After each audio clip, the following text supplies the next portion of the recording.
Gloire à Dieu. Je vous invite à prendre de place. Bonjour à tous et à toutes, pour ceux que je n'ai pas vus. C'est une joie de se retrouver dans la maison de Dieu. Et ce matin, j'aimerais partager ce message avec vous et cette parole de Dieu dans Ésaïe 53 pour commencer. Nous ferons deux lectures. Nous lirons la prophétie et ensuite son début d'accomplissement dans Matthieu 26. Ésaïe 53, versets 1 à 8. Nous ne lirons pas tout le chapitre, mais vous pourrez le lire à la suite chez vous. Ça ne peut nous faire que du bien. Ésaïe 53, versets 1er à 8.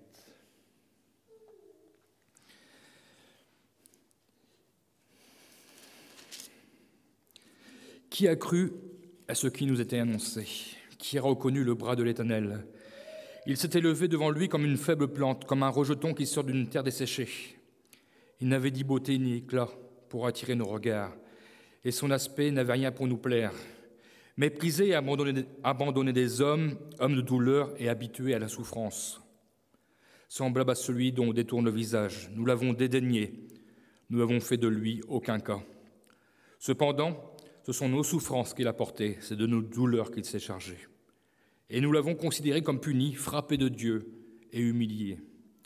Mais il était blessé pour nos péchés, brisé pour nos iniquités.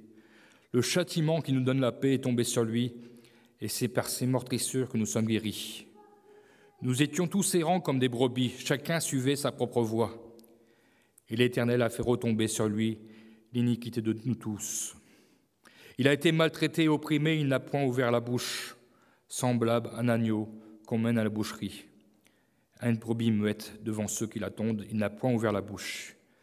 Il a été enlevé par l'angoisse et le châtiment, et parmi ceux de sa génération, qui a cru qu'il était retranché de la terre des vivants et frappé pour les péchés de mon peuple? Amen. Et j'aimerais lire avec vous le chapitre Matthieu, chapitre 26, versets 36 à 46, dans le jardin de Gethsémani. Matthieu 26, 36 à 46. Là-dessus, Jésus alla avec eux dans un lieu appelé Gethsémani. Il dit aux disciples, « Asseyez-vous ici pendant que je m'éloignerai pour prier. » Il prit avec lui Pierre et les deux fils de Zébédée, et il commença à éprouver la tristesse et des angoisses. Il leur dit alors, « Mon âme est triste, jusqu'à la mort. Restez ici et veillez avec moi. » Puis, ayant fait quelques pas en avant, il se jeta sur sa face et pria ainsi, « Mon Père, s'il est possible que cette coupe s'éloigne de moi. Toutefois, non pas ce que je veux, mais ce que tu veux. » Et il vint vers les disciples qu'il trouva endormis. Et il dit à Pierre, « Vous n'avez donc pu veiller 1 heure avec moi. Veillez et priez afin que vous ne tombiez pas dans la tentation. L'esprit est bien disposé, mais la chair est faible. » Il s'éloigna une seconde fois et pria ainsi, « Mon Père, s'il n'est pas possible que cette coupe s'éloigne, sans que je la boive, que ta volonté soit faite. » Il revint et les trouva encore endormis, car leurs yeux étaient appesantis. Il les quitta, et s'éloignant, il pria pour la 3e fois, répétant les mêmes paroles. Puis il alla vers ses disciples et il leur dit, « Vous dormez maintenant, et vous vous reposez. Voici l'heure est proche. Et le Fils de l'homme est livré aux mains des pécheurs. Levez-vous, allons. Voici celui qui me livre s'approche. » Amen. Donc notre première lecture nous révèle la prophétie dans Ésaïe, 8 siècles avant la venue de Jésus. Jésus, sauveur du monde, nous révèle le but de sa venue, de cette terrible souffrance à venir à la croix, de cette souffrance qui l'emmènera jusqu'à sa crucifixion à cause du péché de l'humanité. Nous l'avons lu, homme de douleur et habitué à la souffrance. Jésus a enduré sa souffrance pour nous patiemment et volontairement. Il a été crucifié parce que nous avions péché et que nous étions coupables devant Dieu. Il a pris notre place sur la croix. Il a porté notre péché à notre place. C'est pourquoi aujourd'hui, par cette œuvre majestueuse, nous avons reçu le pardon de nos péchés et nous sommes en paix avec Dieu. Tout au long de ce chapitre 53 d'Ésaïe, nous relevons toutes ces souffrances subies par notre Sauveur. Il existe toutes sortes de souffrances, physiques, morales, spirituelles. Il y a ceux qui sont visibles et ceux qui sont invisibles. Parfois, nous dirons même qu'il y a des souffrances psychiques. Et c'est dans ces dernières heures, avant la croix, dans le jardin de Gethsémani, que nous voyons ces souffrances qui seront le plus accentuées, et des souffrances terribles. Bien que tout au long de sa vie, il a connu d'autres souffrances. Il a connu le deuil, il a connu la faim et la soif dans le désert. Mais ces souffrances étaient d'ordre plus humain. Car nous savons, il était parfaitement homme, même s'il était revêtu d'un caractère divin. Il était le Fils de Dieu. Il avait des sentiments, il avait des émotions qui l'amenaient à connaître différentes souffrances, telles la tristesse, l'angoisse, le deuil, etc. Ce matin, en cheminant jusqu'à la croix, je voudrais avec vous relever que Jésus a connu toutes les souffrances et que Jésus connaît toutes nos souffrances. Jésus, quelle qu'elle soit. Alors mon thème ce matin sera « Jésus nous comprend parfaitement. Alors ne baissons pas les bras. » Et plus précisément, Jésus comprend notre souffrance, il les a portées sur la croix. Nous voyons, dans un premier temps, Jésus se retirer avec deux de ses disciples dans le jardin de Gethsémani. Il se retire pour prier. Et nous l'avons lu. Il commence à éprouver de la tristesse et des angoisses. Il dira « Mon âme est triste jusqu'à la mort ». Luc, chapitre 22, verset 44, nous précise que sa sueur devient comme des grumeaux de sang. À ce moment même, il demande à ses disciples de rester avec lui. Dans une autre version, il nous est même dit qu'il les supplie de rester avec lui et de prier avec lui, de veiller avec lui. Il ne veut pas être seul. Il mène un combat spirituel. Il sait déjà ce qu'il va devoir endurer dans les prochaines heures, toutes ces douleurs qu'il va devoir affronter. Il doit aller au bout. Mais n'aura-t-il la force, dit peut-être dans son esprit. Mais il sait aussi qu'il porte l'avenir de l'humanité. Sur ses épaules, il porte le salut de l'humanité. Dans ce combat spirituel, il se réfugie dans la prière. Il cherche le soutien de son Père. Il combat contre sa propre volonté. À ce moment précis, il aurait pu dire à Dieu, « Seigneur, mon Père, c'est trop dur, je ne peux pas le faire. » Il aurait pu dire, « Je ne peux pas aller sur cette croix, c'est trop dur. » Mais il dira, « Mon Père, s'il est possible que cette coupe s'éloigne de moi. » Il a essayé. Pouvons-nous dire que ce châtiment s'éloigne de moi? Le châtiment du péché, le péché de l'humanité, qui devait prendre sur lui à la croix, que cette agonie et cette mort douloureuse me soient épargnées. Il aurait pu le demander à son Père. Mais nous voyons qu'il se ressaisit, parce qu'il était homme aussi. C'est pour ça qu'il avait aussi ses émotions. Il fixe les yeux sur son objectif. Il dira, mais non pas ce que je veux, mais ce que tu veux. Malgré qu'il savait ce qu'il allait devoir endurer. Il ne baisse pas les bras. Il fixe à nouveau son objectif. Il voit la croix. Et il voit le salut du monde, le salut de l'humanité. Dans cette souffrance, il cherche sa force dans la prière. D'ailleurs, la parole de Dieu nous révèle une phrase de cette prière, et la prière nous est même dit qu'elle durera 1 heure. Parce que je crois qu'il a peut-être dit cette phrase, mais il a eu une attitude d'écoute de son Père. Et dans cette souffrance, lorsqu'il revient de cette prière, il revient vers ses disciples qu'il trouve endormis. Il leur dira, vous n'avez pu veiller 1 heure. Pourtant, Jésus les avait prévenus de ses souffrances à venir. Il les avait prévenus de sa prochaine mort, qui serait terrible, mais qui devait le faire pour porter le péché du monde. Mais nous pourrions dire, concernant ses disciples, ce n'était pas leur souffrance. Nous voyons ici que non seulement Jésus souffre de cette incompréhension des siens, mais en plus, elle s'accompagne de cette solitude. Jésus est seul à combattre cette souffrance. Il n'a pas le soutien de ses disciples dans la prière. Ils ne réalisent pas, parce qu'ils ne réalisent pas la souffrance de leur Seigneur, car ils ne connaissent pas sa souffrance véritablement. Et je crois peut-être que c'est une des plus grandes souffrances auxquelles nous pouvons être confrontés. Ne pas être compris par les siens. Comme s'il y avait un désintéressement de notre souffrance. Mais pour comprendre une souffrance, il faut être passé par cette souffrance. Quelqu'un qui souffre de vivre seul ou de se retrouver seul, isolé, suite par exemple à un deuil,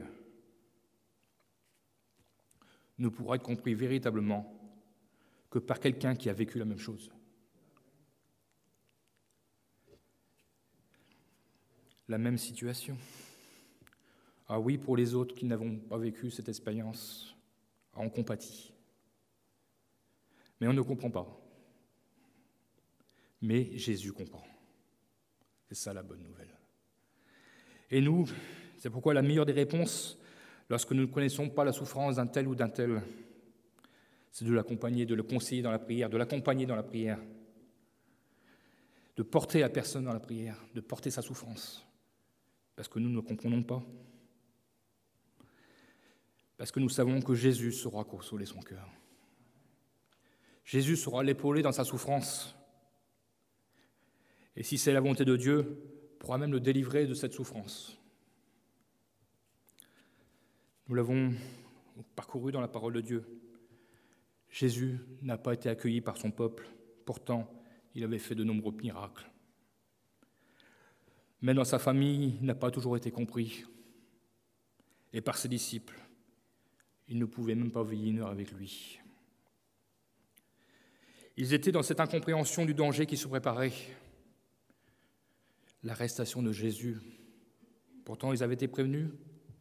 Judas était déjà parti chercher les soldats et le souverain sacrificateur. Par 2 fois, Jésus repart au combat, répétant les mêmes paroles, attendant une réponse de Dieu dans sa prière. Jésus voulait aligner sa volonté à la volonté de Dieu. Il était dans cette position d'écoute. Il attendait la réponse de son Père.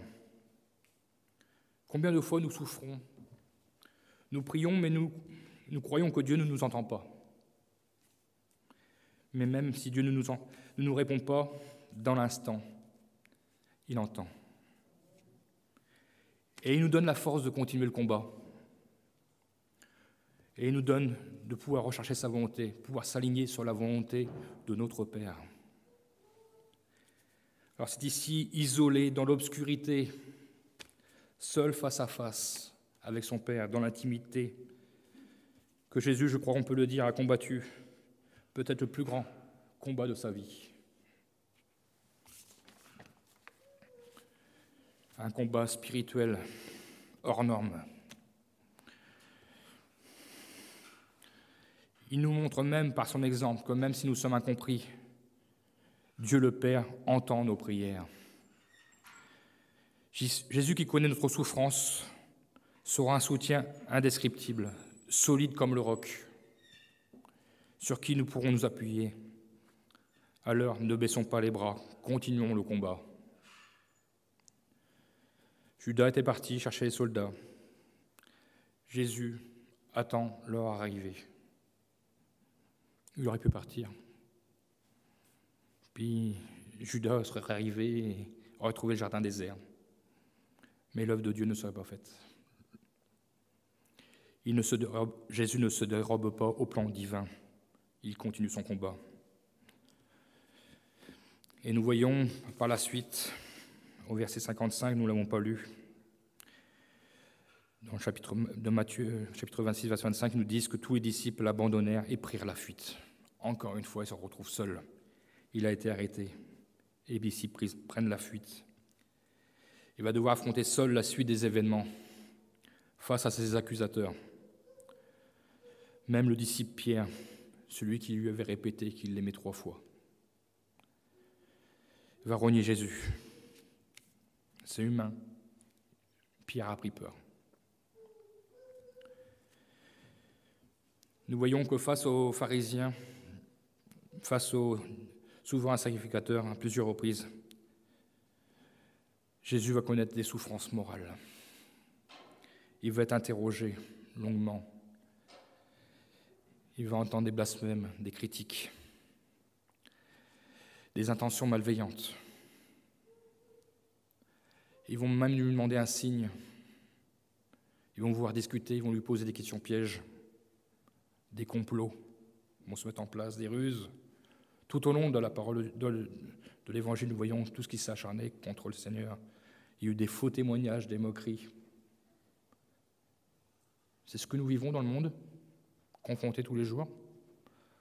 Ce sont ces souffrances morales lorsque nous osons parler de Jésus, lorsque nous osons témoigner. Voilà ce que nous attendons. Mais le Seigneur est avec nous.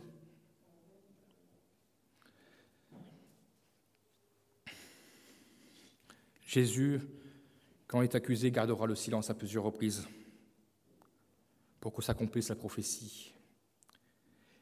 Il n'a point ouvert la bouche, nous l'avons lu, comme un agneau qu'on mène à la boucherie.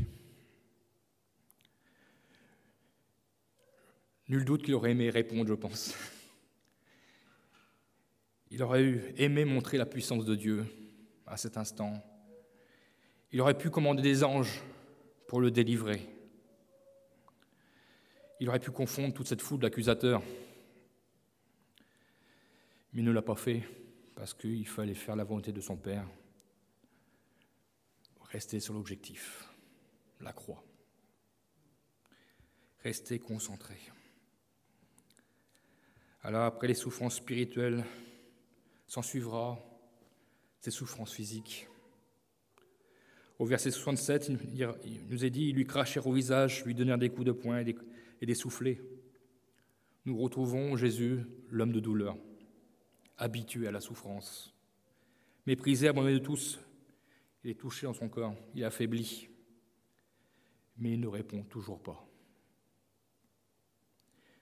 Il sera ensuite battu de verge au verset 26.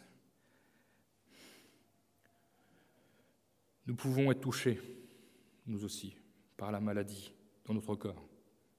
Nous pouvons être diminués. Si personne ne peut nous comprendre, Jésus comprend. Il reste avec nous à chaque étape. À chaque étape, il est avec nous. Ne baissons pas les bras. Il connaîtra ensuite le déshonneur. Les hommes le déshabilleront pour lui revêtir une tunique de pourpre. Il sera touché dans sa dignité, moqué, humilié. Mais il continue de ne rien dire. Il reste sur l'accomplissement de la volonté de son Père. Quel exemple!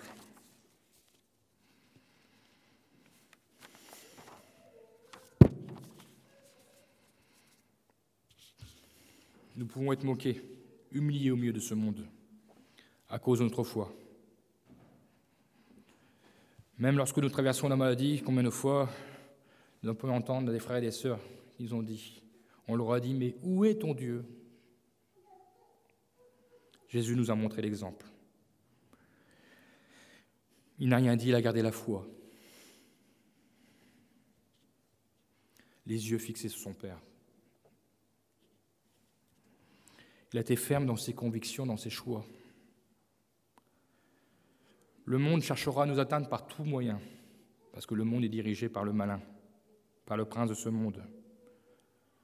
Nous en souffrirons, il ne faut pas se cacher. La parole de Dieu nous le dit dans Jean 16, verset 33. Je vous ai dit ces choses afin que vous ayez la paix en moi. Vous aurez des tribulations dans le monde, mais prenez courage, j'ai vaincu le monde. Notre paix est en Jésus. Alors ce matin, prenons courage. C'est ainsi aussi que nous pouvons dire, on ne baisse pas les bras. On continue notre route avec le Seigneur. Qu'importe les moqueries, les injures, Jésus est avec nous. Continuons le chemin.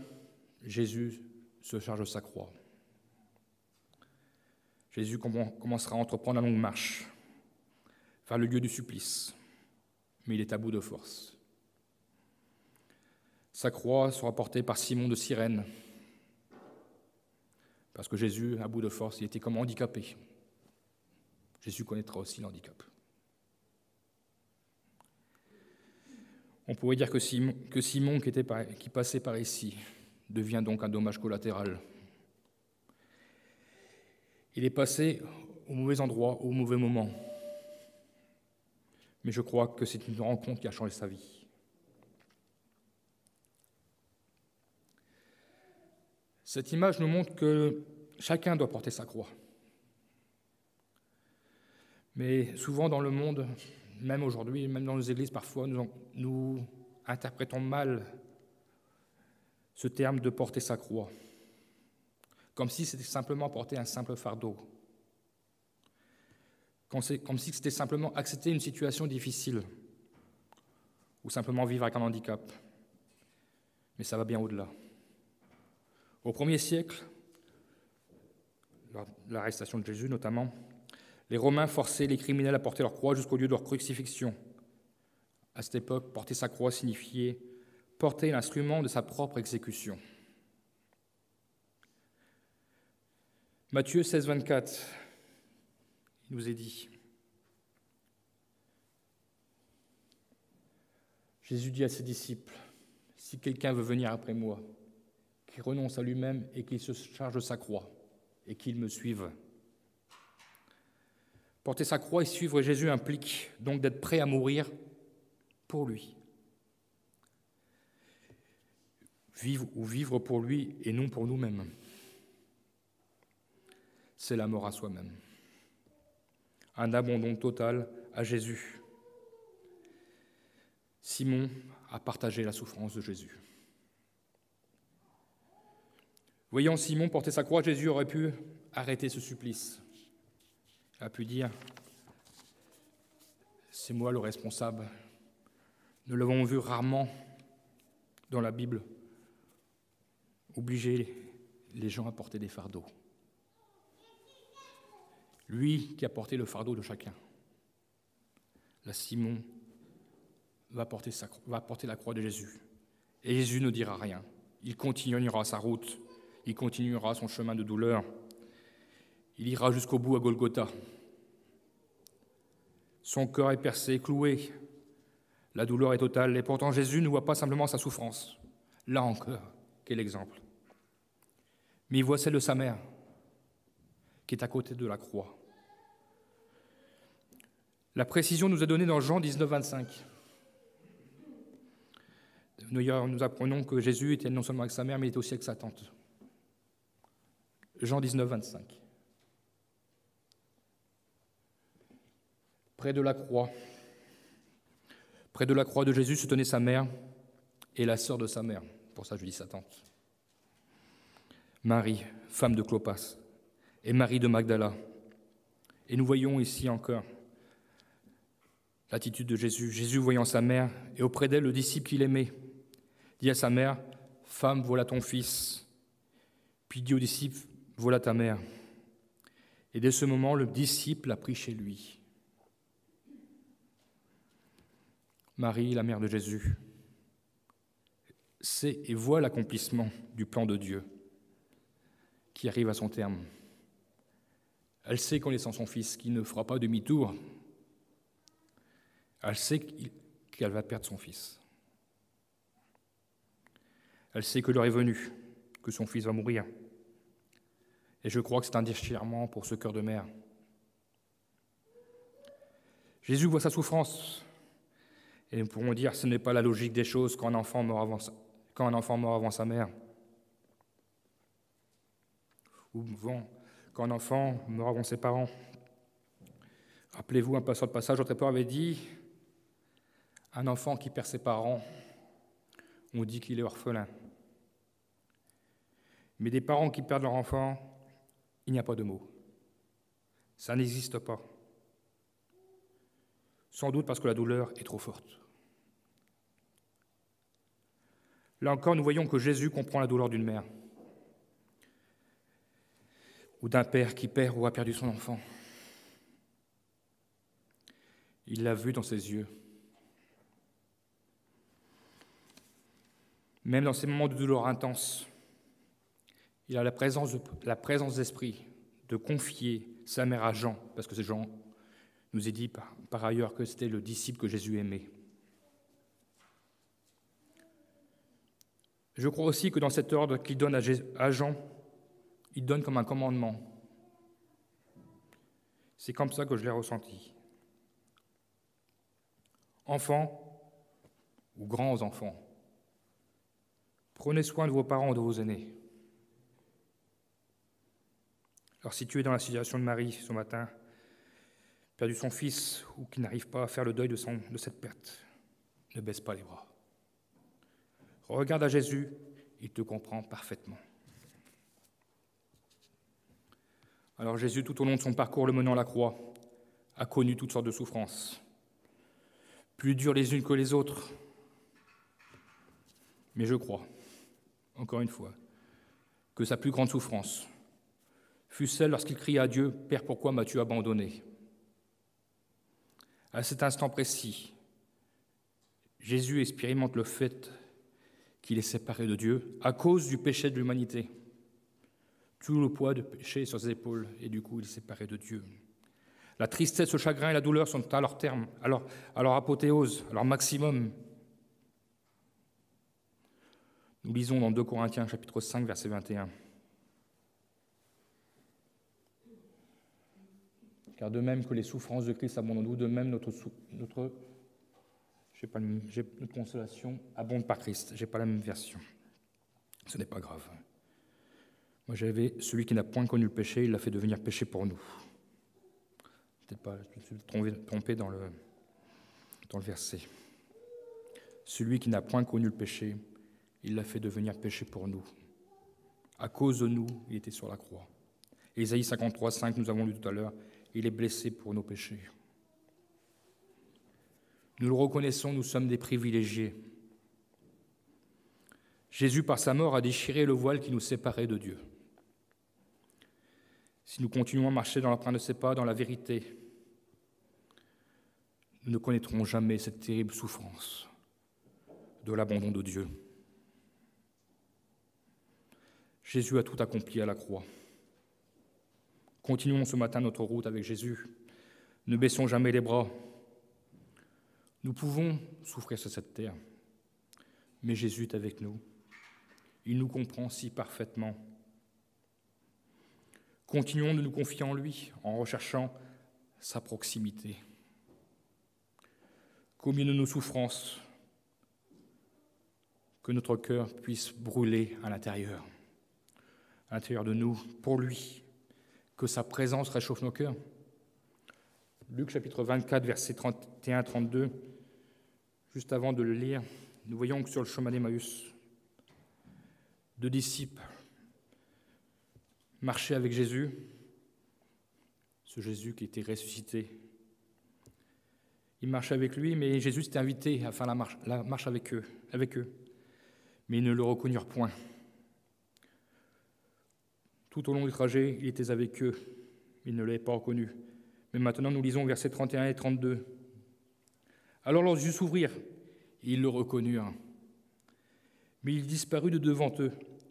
Et ils se dirent l'un à l'autre, « Notre cœur ne brûlait-il pas au-dedans de nous ?» Lorsqu'il nous parlait en chemin et nous expliquait les Écritures. Lorsque nous marchons avec Jésus, sa présence nous envahit.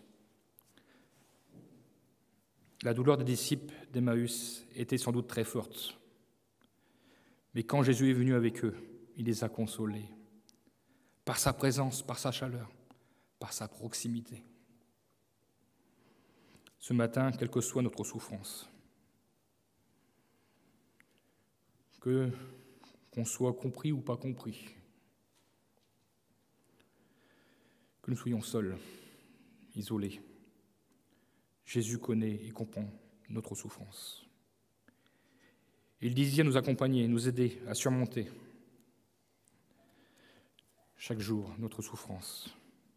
Il nous invite encore ce matin à ne jamais baisser les bras, mais faisons simplement comme Jésus sur le chemin de Golgotha. N'oublions pas et fixons nos yeux sur l'objectif. Notre temps sur la terre est court, mais notre éternité avec Jésus sera sans fin. Gloire à Dieu. Une éternité sans souffrance. Gloire à Dieu. Nous sommes encore pour un peu de temps sur cette terre. Subissant au milieu de ce monde, mais Jésus est avec nous. Il sait nous conseiller par sa parole, il sait nous fortifier, il sait nous ressourcer dans nos forces physiques, dans nos forces morales, dans nos forces spirituelles. Que notre souffrance ne prenne jamais le dessus sur notre relation avec Jésus. C'est un combat spirituel, mais Jésus nous a donné l'exemple. Et cela commence dans la prière,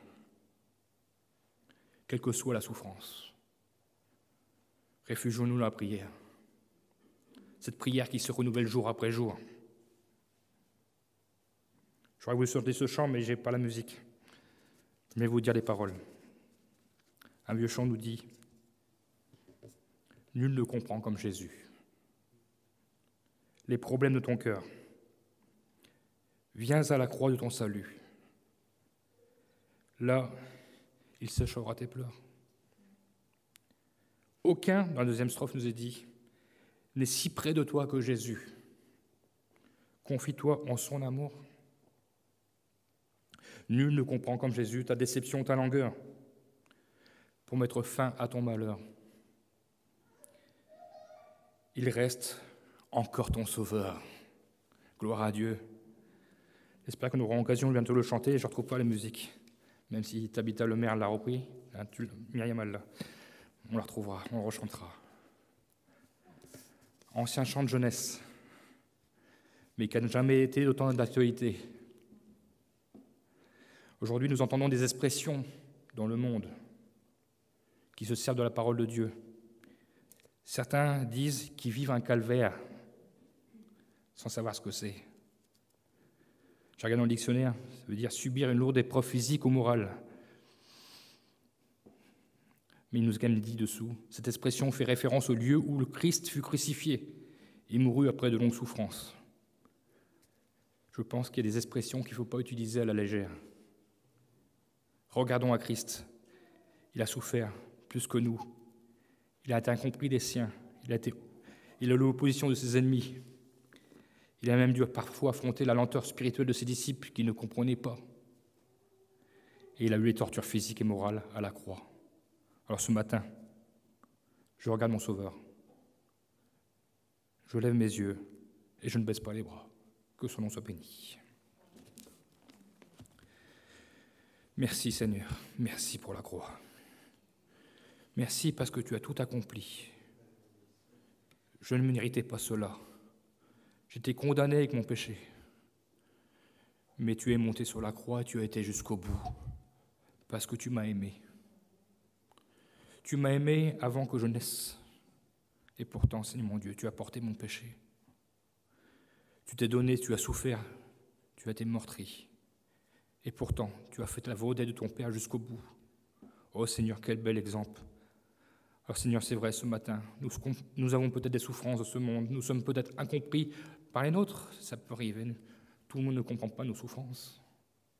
Mais Seigneur mon Dieu, toi, tu nous comprends. Oh, quelle grâce de savoir que nous avons un Sauveur qui comprend notre souffrance, qui comprend notre douleur, qui comprend notre épreuve. Mais Seigneur, merci parce que tu es celui en qui nous nous réfugions, en qui je veux me réfugier, parce que tu es celui qui console, tu es celui qui rassure. Et bientôt dans la gloire, je serai avec toi. Pour l'éternité, il n'y aura plus de souffrance. Quelle gloire à venir!